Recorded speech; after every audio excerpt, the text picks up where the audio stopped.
विचार की ये जो दुनिया है, जो विचारों का समूह है, इसको समझना और उसकी ऊर्जा को धीरे धीरे शांत करना। जैसे जैसे वो भावना, वो ऊर्जा ख़त्म होगी उससे, तो जो विचार है वो अपने आप ही ड्रॉप कर जाएगा। जैसे ही वो विचार ड्रॉप कर जाएगा, आपकी माइंड से जैसे कोई क्लाउड हो, कोई बादल हो, किसी ने ऐसे हटा दिया। हवा का झोंका आया और उसने बादल को हटा दिया। ऐसे ही आपने अपने ध्यान की शक्ति के द्वारा उस बादल को हटा दिया अपने मन के साथ।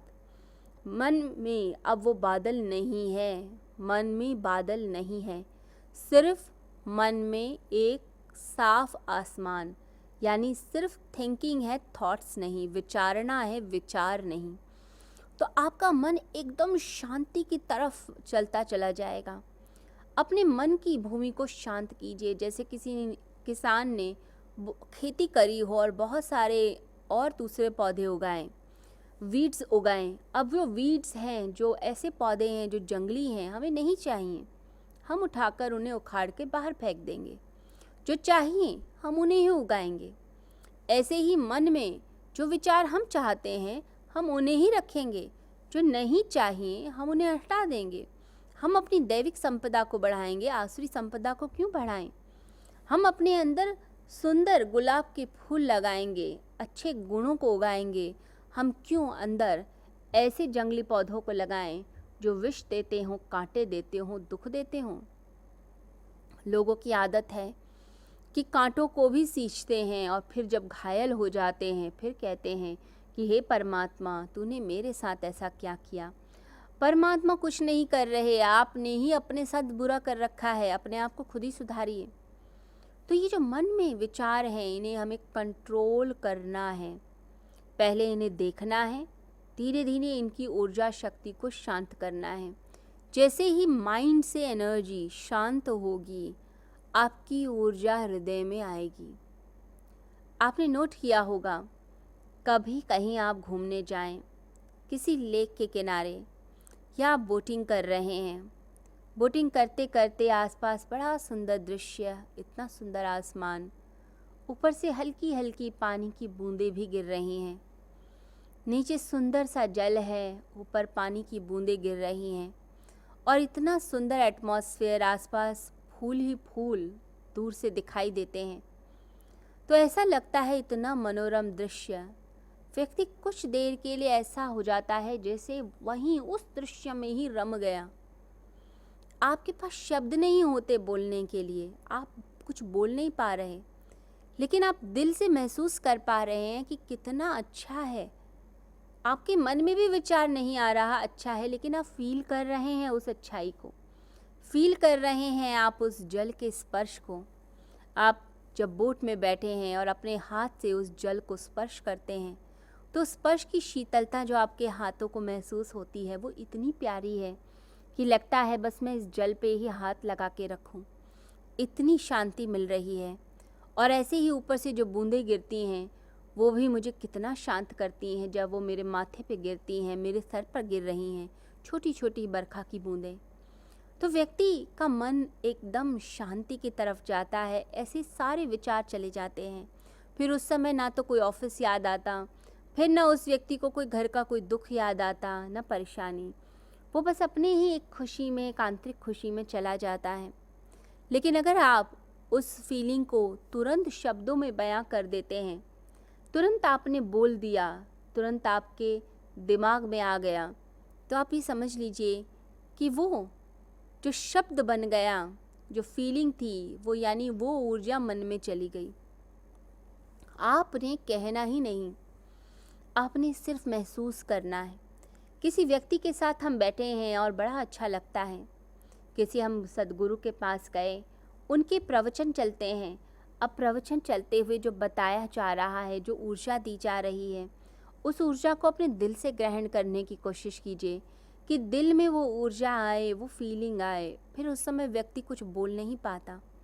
जो आनंद के क्षण होते हैं, जो व्यक्ति जब भाव विभल हो जाता है किसी भजन में, किसी भी चीज़ में, किसी फीलिंग के अंदर, जब कुछ कहने को नहीं बचता, तो ये समझिए फिर आपकी ऊर्जा आपके हृदय केंद्र में आना शुरू करती है। चेतना जब हृदय केंद्र में आती है तो मन धीरे धीरे शांत शांत होता जाता है। और पूर्ण शांति मन को तब मिलती है जब वो हृदय से भी ऊर्जा उसकी नाभि केंद्र में आ जाती है। नाभि केंद्र जिसमें कहा जाता है कि यहीं से हमारी शुरुआत हुई। माँ के गर्भ में जब बच्चा होता है तो नाभि से ही माँ से जुड़ा होता है। जो ऊर्जा है जब नाभि में आती है तो ऐसा लगता है कि सारी विचार की शक्ति सिमट कर नाभि केंद्र में आ गई है। यही वो सिल्वर कॉर्ड है जिस कॉर्ड से आत्मा शरीर से बाहर की यात्रा करती है। जिन साधकों को अपने बॉडी से बाहर जाने के अनुभव होते हैं वो बताते हैं कि ऐसा अनुभव होता है कि जैसे शरीर से आत्मा निकली और एक सिल्वर कॉर्ड है जिससे वो नाभि से जुड़ी हुई है। और वो जो सिल्वर कॉर्ड है उसी के सहारे वो पूरे ब्रह्मांड में घूमती रहती है। तो नाभि से ही सारी चीज़ें जुड़ती हैं। तो अपनी नाभि में ऊर्जा को लेकर आना। जैसे जैसे मन शांत होगा भीतर शक्ति का उदय होगा। कभी कभी किसी तारे को देखकर आप फील कीजिए कि जैसे वो तारा जो है वो सिर्फ आसमान में नहीं, वो तारा तो जैसे आपके अंदर उदय होता है, आपकी नाभि में उदय हो रहा है। नाभि केंद्र से जैसे ऊर्जा ऊपर जाती है धीरे धीरे जैसे पल्लवित होती है, ऐसे ही हमारे अंदर वो जो तारा है वो धीरे धीरे पल्लवित हो रहा है, उसकी ऊर्जा बढ़ती चली जा रही है। ऐसा हम महसूस करें अपने अंदर। ये सारे भावनाओं के जगत हैं, ये सारे वो जगत हैं जिनमें हम मन के पार जाकर चीज़ों को सीखते हैं, ना कि हम मन की सीमा में रह के सीखते हैं। जो हर समय सीमा में बद्ध है, हर समय मर्यादा में चलता रहता है, हर समय एक लिमिटेशन में चलता रहता है, वो कैसे असीम जगत में प्रवेश करेगा। असीम जगत में जाना है तो जैसे श्री कृष्ण कहते हैं, मुझ में मन को लगाकर मन के पार जाना सीखो, प्राणों को अर्पित करना सीखो। कैसे हम प्राणों को अर्पित कर पाएंगे जब मन में इतने विचार चलेंगे। कहते हैं कि नानक एक बार किसी गांव में गए तो वहाँ पर एक जो वहाँ का नवाब था उसने नानक को बुलाया और कहा कि मैंने सुना है तुम्हारे बारे में, तुम्हारी भक्ति के बारे में। क्या तुम वाकई में सबको समान समझते हो, सभी धर्मों को समान समझते हो? तो गुरु नानक ने कहा कि हाँ, मैं सबको समान समझता हूँ। तो नवाब ने कहा तो क्या तुम मेरे साथ नमाज पढ़ने चलोगे? तो उन्होंने मना नहीं किया बल्कि खुशी खुशी कहा कि जहाँ भी प्रभु की वंदना हो मैं तो वहीं चलने को तैयार हूँ। मुझे क्या आपत्ति हो सकती है, मुझे तो सब अच्छा ही लगता है, सब बराबर लगता है। तो वो उस नवाब के साथ नमाज पढ़ने के लिए चले गए। अब जैसे ही नवाब ने नमाज पढ़नी शुरू करी, गुरु नानक चुपचाप खड़े होकर उसको देखने लगे। जैसे जैसे वो नमाज पढ़ता जाए उनको हंसी आने लग गई। पूरी नमाज के बीच में गुरु नानक हंसते रहे और वो जो नवाब था वो क्रोध में आता चला गया। उसे लगा कि उसका मजाक बनाया जा रहा है।